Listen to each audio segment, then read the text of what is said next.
हाय, कसे आहात सगळे? आय होप तुम्ही अगदी छान, मस्त, मजेत, आनंदात असाल स्वामींच्या आणि बाप्पाच्या कृपेने. तर मीही अगदी मस्त आहे आणि आजच्या या व्हिडिओमध्ये तुम्हा सर्वांचे अगदी मनापासून स्वागत करत आहे.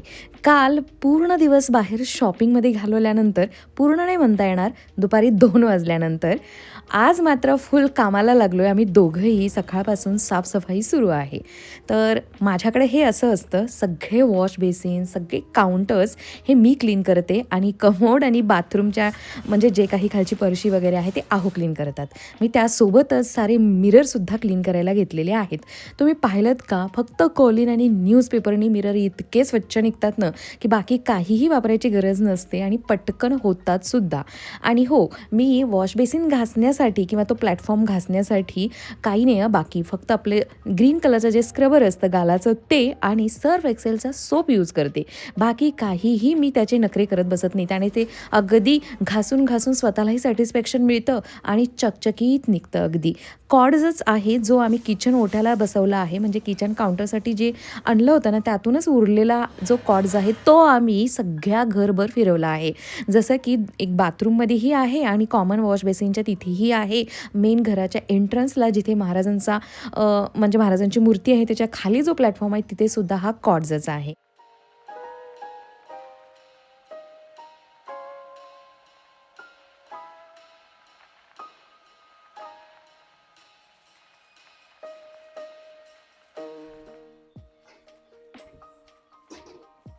आता ना दुपारचे 4:30 वाजतायत हां. आणि आज पुन्हा मी खरवस बनवते कारण मिळाला गोठ्यामध्ये आणि जेव्हा मिळतो तेव्हा अहो आणतातच. अजून एक म्हणजे आज मला बनवायचे छोले आणि भटुरे. किती दिवसापासून प्रितीशने घाई लावली होती की छोले भटुरे खायचे आहेत. तर आज बनवते. खरं तर मला हे सकाळच्या जेवणामध्येच बनवायचं होतं, पण साफसफाईमध्येच एवढा वेळ गेला ना आज. पण बरं वाटलं खूप दिवसांनी सगळं क्लिनिंग करून. कारण काय होतं, एक दिवस काल बाहेर गेलो तर आज सगळं घरातलं काम. ब्रंच झालाय आमचा. चहा, तूप लावून भाजून मस्त ब्रेड, बटर, त्याला जाम असं सँडविचेस करून खाल्लेत, पोहे करून खाल्लेत, एवढंच. दुपारी मी वेगळा कोणताही असं स्वयंपाक नाही केला कारण डायरेक्ट म्हटलं थोडेसे बेवड ठेवा. बेवड म्हणजे काय माहितीये, आमच्याकडे बेवड कशाला बोलतात, जर का एखाद्या आवडीच्या जेवणाला पण कुठे जाणार असेल किंवा रात्री काही खूप मस्त जेवण करणार असेल पोट भरून तर दिवसभर उपाशी राहायचं, त्याला बेवड असं बोलतात. तर म्हटलं यांना तुम्ही केलाय ना, ब्रंच केलंय ना, तर तेवढ्यावरतीच राहा. रात्री डायरेक्ट तुम्हाला छोले आणि भटुरेच मिळतील आणि जिरा राईस करणार आहे. तर भटुऱ्याची कणिक मळण्यासाठी दही नव्हतं म्हणून मी दही ऑर्डर केलं होतं. तर आहोनी इतका कारनामा करून ठेवलाय की याला फ्रीझरमध्ये ठेवले. आता मी कणिक मळायच्या वेळेला हे घेतीये. एक तर ते भटुरेचं मळून 2 तास तरी ठेवायला लागतं आणि आता याचा झालाय दगड. काय करणार सांगा? या माणसाला मी सांगत असते की सासूसारखं मध्ये मध्ये करत जाऊ नकोस, माझ्या कामामध्ये इंटरफेरन्स. आता नव्हते ते, त्यांना बेकिंग पावडर आणायला पाठवलं तर आलेत आलेत. चुगली करते मी तुमची. हे कोणी सांगितलं होतं तुम्हाला फ्रीझर मध्ये ठेवायला? मी हा, हे फ्रीझर मध्ये कसं गेलं? दगड झालाय त्याचा, दगड नाहीये त्यामध्ये. मी ब्लिंकिट करून बऱ्याच काही गोष्टी ऑर्डर केल्या होत्या, त्यामध्ये मला ही बेकिंग पावडर मिळाली नव्हती. अहो थँक्यू. का चुकून मीच ठेवली होती आणि तुमच्यावर नाव घालतीये? मी ना कामाच्या तंद्रीमध्ये करते असे बहुतेक गोष्टी आणि मीच ठेवलं होतं बहुतेक, आता मला आठवते. सॉरी अहो, सॉरी, एक्स्ट्रीमली सॉरी. जरा जरा मला मदत करा, हे काढा यामध्ये, हे दूध काढा यामध्ये. थोडंसं फ्रीज मधलं दूध पण त्यामध्ये ऍड करूया. उद्या प्रितिशला खायला पण होईल. आणि यामध्ये जे दूध उरेल ना आता त्याचा चहा करूया. दूध आहे का? कडावं एवढं दुधात तुमचा चहा नाही होऊ शकत. चहा नाही, ह्याच्यात काय होत नाही. हा, ते त्यामध्ये ओतायला जाईल नाही. ठीक आहे. घाई नको. नाही नाही, घाई आहे त्याची. मी इकडे गुळ चिरतीये. अगं पण ते लगेच वेलची, हे दूध आहे ना, हे वापरून टाकू आपण.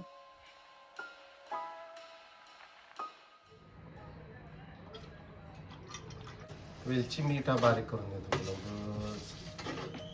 खेळत बसची नाही.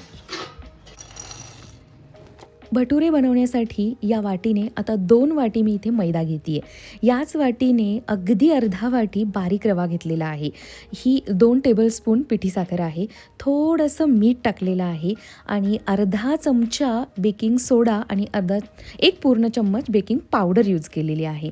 आणि हे जे 200 ग्रॅम दही असतं ना, यामधलं मी थोडंच विरजण्यासाठी ठेवलं आणि बाकी सगळं दही यामध्ये ॲड केलं आहे. नॉर्मल पाणी यूज करूनच हे मळणार आहे.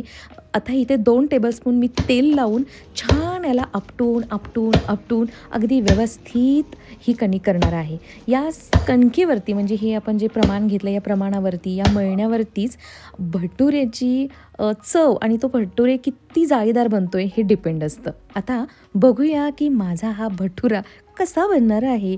हा अशा पद्धतीने अलगद गोळा करून तेल लावून आणि ओला कॉटनचा कपडा, अगदी मलमलवाला कपडा याच्यावरती ठेवून आता 2 तास हे रेस्ट करायला मला ठेवून द्यायचं आहे. म्हणूनच स्वयंपाकाची सुरुवात करताना हे मी पीठ मळून घेतलं आहे. आता यानंतर छोले मी शिजायला घालणार आहे. त्याच्यासाठी 2 चम्मच इथे मी चहाची पावडर घेतली, 1 चम्मच ओवा घेतला आहे आणि 3 दालचिनी नाही, लवंग आणि 4-5 काळी मिरी, 1 मोठी विलायची, आता ही दालचिनी आणि 3 म्हणजे छोटी वेलची, थोडंसं तमालपत्र आणि हा इतका एक 7-8 लसणाच्या पाकळ्या आहेत ज्या ठेचून मी यामध्ये ॲड करते.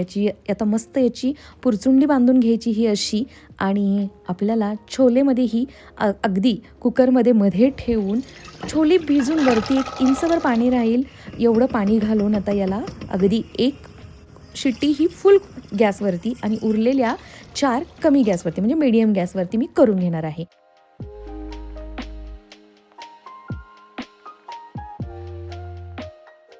माझ्या रोजच्या स्वयंपाकात लागणारी धनेजिरे पावडर संपली होती म्हणून मी धनेजिरे एकत्र करूनच भाजून घेतले, त्याचीही पावडर बनवून घेणार आहे. आणि आता सोबतच हा असा छोल्यांच्यासाठी ताजा मसाला बनवून घेते. आता मी तुम्हाला इथे ज्या पद्धतीनं दाखवते आहे ना प्रमाण, त्याच पद्धतीनं हा मसाला बनवा. एवढा टेस्टी बनतो ना, म्हणजे विकतचा जो काही आपण एव्हरेस्टचा आणतो ना छोले मसाला, त्यापेक्षा हा घरी बनवलेला नक्की एकदा ट्राय करा. सगळ्यात शेवटी मी इथे डाळिंबाचे दाणे ॲड केलेले आहेत. अनारदाणे मिळतात तर ते मी ब्लिंकिटवरून ऑर्डर केलेले होते. मीठ आणि थोडेसे मेथीचे दाणेही टाकलेले आहेत. मसाला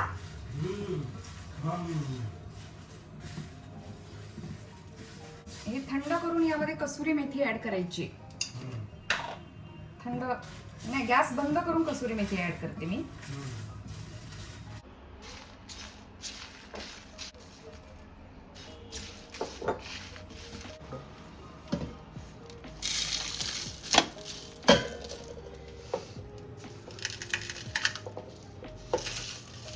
हे सारं मिक्सरला बारीक करून घेण्यापूर्वी त्यामध्ये आमचूर पावडर 2 टेबलस्पून आणि काळं मीठसुद्धा मी ते ॲड केलेलं आहे. मस्त बनतो हा मसाला, अगदी सुगंध येतो बारीक केल्याच. चला आता अद्रक आणि लसणाची पेस्टही मला बनवून घ्यायची होती. हे जर का म्हणजे ही सारी पूर्वतयारी अगोदर केलेली असती ना, तर आज पटकन छोले बनली असती. बघा ना, माझा स्वयंपाकही सुरू आहे आणि त्यामध्ये हे सारे मसाले बनवणेही सुरू आहे. त्याचमुळं वेळ लागला. क्या बात है. परफेक्ट.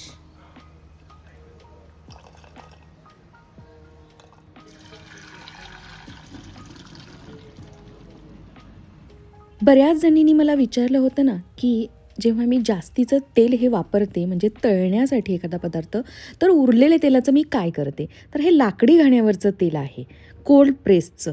तर जेव्हा आपण तळण्यासाठी वापरतो आणि ते उरलेलं आपण फेकून नाही द्यायचं, हे बिनधास्तपणे वापरू शकतो, जे हेल्थसाठी चांगलं आहे. ओके.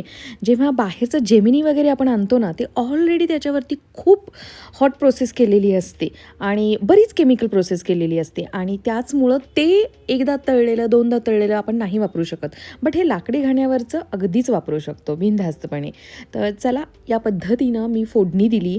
बारीक चिरलेला कांदा, अद्रक लसणाची पेस्ट, घरचा कांदा लसूण मसाला, लाल तिखट आणि जो काही ताजा मसाला बनवलेला आहे आपण छोलेचा, तो यूज केला आहे आणि छोल्यांनाही तो मसाला मी लावून ठेवलेला होता. थोडेसे छोले फोडणीमध्ये ॲड केले, स्मॅश करून घेतले आणि आता हे जे काही बाकीचे छोले आहेत यांना स्मॅश करण्याची आता बिलकुल गरज नाही आहे. ग्रेव्ही छान बनणार आहे. कट टू कट या कढाईमध्ये ही भाजी बसली आहे. मला डाऊट होताच, पण नाही, मला यामध्येच करायची होती, म्हणजे कलर कसा काळा काळा येईल ना. आणि अद्रक चिरलेलं थोडंसं दोन मिरच्या अगदी स्लीट करून आणि वरून कसुरी मेथी ही भाजून बारीक केलेली आहे ती टाकलेली आहे. आणि हे खूप सारं तूप आणि वरून खूप सारी कोथिंबीर. काय बनले होते माहिती आहे छोले. छोलेची भाजी बघ.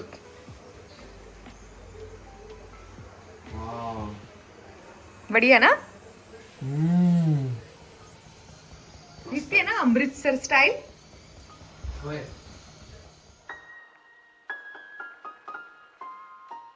माझा अवतार हा असा आहे, तुम्ही बघू शकता कॉर्नरला आणि मिररमध्ये पण.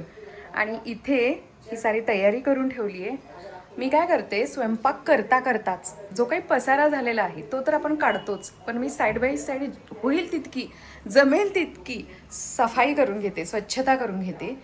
मग अशा वेळेला कधी कधी भाजलं सुद्धा जातं माझ्याकडून, नाही का. आपण गॅसवर काही असतानाच पटकन थोडंसं काही इकडे उडलं की मी पटपट पटपट पटपट क्लीन करायला जाते. हा माझा स्वभाव आहे आणि त्याचमुळे कधी कधी मी भाजूनही घेते.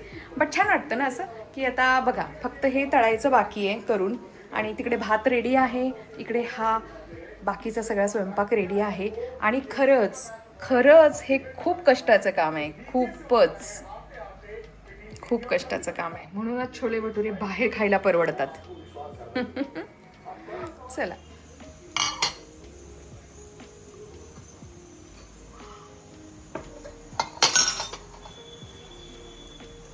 बरोबर 5:15 वाजता मी भटुरेसाठी ही कणिक मळून ठेवलेली होती. तर आता 6:15 होत आहेत, म्हणजे बरोबर 2 तास झालेले आहेत. आता अशा पद्धतीनं अगदी हलक्या हातांनी, म्हणजे खूप असं स्मॅश न करता कणिक गोळे करून घेते. मीडियम साईजचेच मी बनवणार आहे, खूप मोठे वगैरे नाही, कारण कढाईमध्ये पण ते बसायला हवं. खूप म्हणजे खूपच टेस्टी झाले होते बरं का हे भटुरे, खरंच. म्हणजे ना लिटरली आता तुम्ही बघा पुढे, की काय सुंदर जाळी पडली आहे त्याला आतमध्ये.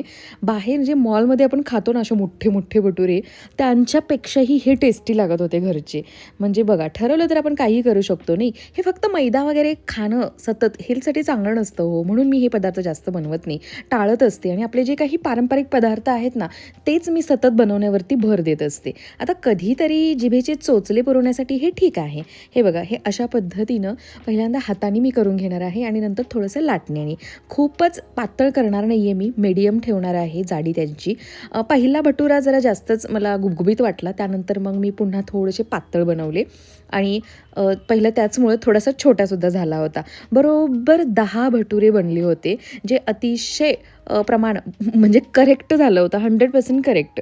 या दोघांनी 4-4 खाल्ले आणि मी 2 खाल्ले, संपले. मला तोच प्रश्न पडला होता, जर का ही भटुऱ्याची कणिक उरली तर पुन्हा हा सगळा पसारा मांडावा लागणार उद्या, म्हणजे हे तळणं करणं. तर तसं काही झालं नाही.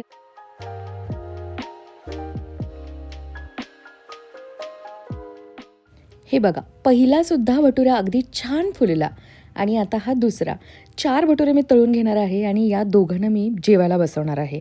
म्हणजे कसं, इकडे गरम गरम तळायचा, तळून डायरेक्ट कढाईतून ताटातच गेला पाहिजे, मगच हे सारं खाण्याची मजा असते. आपण जेव्हा बाहेर मॉलमध्ये वगैरे खातो ना, तेव्हासुद्धा बघा, ते करायला, म्हणजे ऑर्डर दिल्यानंतर ती ऑर्डर मिळायला वेळ लागतो, याच कारणासाठी.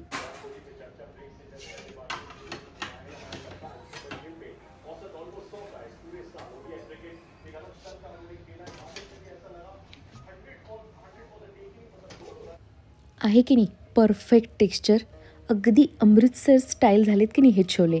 आणि ग्रेव्ही ही अहोंना थोडीशी हवी होती म्हणून मी ठेवली आहे. याची कन्सिस्टन्सी आपण आपल्याला जशी हवी तशी ठेवू शकतो, थोडीशी घट्टसर पण करू शकतो, पण ही अशी छान लागते. थोडासा तरी ओलावा रस्सा हवा. आणि खरं सांगते, मी काय बनली होती माहिती आहे ही छोलेची भाजी, आणि त्याहून टेस्टी भटुरा. असं वाटतंय की मी ह्याच्यातच आहे. आणि तुपाचा जो खूप काही मेहनत आहे यार याला. तुपाचा जो काही फ्लेवर आहे, जेवणाचा प्रतीश, तू सांग बाळा, तू खरं खरं सांगतोस अगदी. चांगलंच वाटतं. नाही, नॉनव्हेज पिकं पडेल ना त्याच्यासाठी. सिरियसली? हो. Yes. मिरची बघून खा, नाहीतर खाशील मिरची. पण दे ना. खाणार आहेस? हम्म, तिखट आहे, तिखट तिखट आहे. आहे हा, तिखट आहे. जपून. वातावरण खराब आहे. हे बघ ना. वाव. लय अरे लय मस्त झालं. मी तेच सुपर म्हणलं. जमलंय. आणि प्रीती मम्मी द्या. किती सुंदर जाळीदार. होय लय मस्त झालं. बघू. हे बघा. इतके टेस्टी झाले ना हे. खरंच मेहनत तर आहे पण मेहनत वरती आहे है ना. एवढं दिवसभर उभा राहिलेलं मेहनत अर्धर. दिवसभर नाही 5 वाजल्यापासून. दोनच खाल्लेत ना. देऊ ना मग.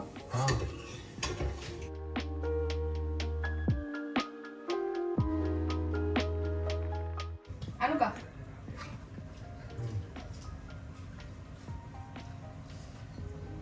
खरपूस.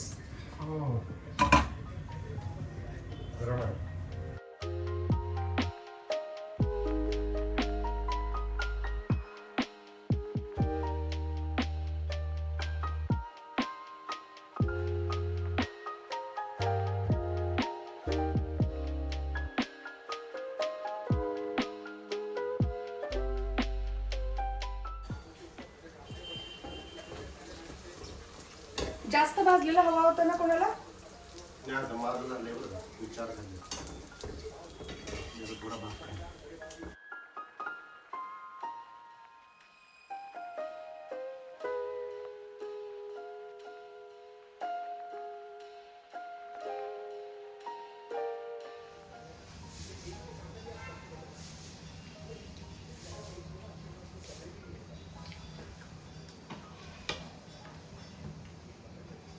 असे मोठे मोठे देतात मॉलमध्ये है ना. खरंच रे. कसली जाळी पडली याला. छान जाळी पडली याचा अर्थ मला जमला असा. हा असा होतो. तुम्हाला खायला पण टेस्टी लागला ना. पुरी आणि भटुऱ्याचा हा फरक. खूप टेस्टी झाला.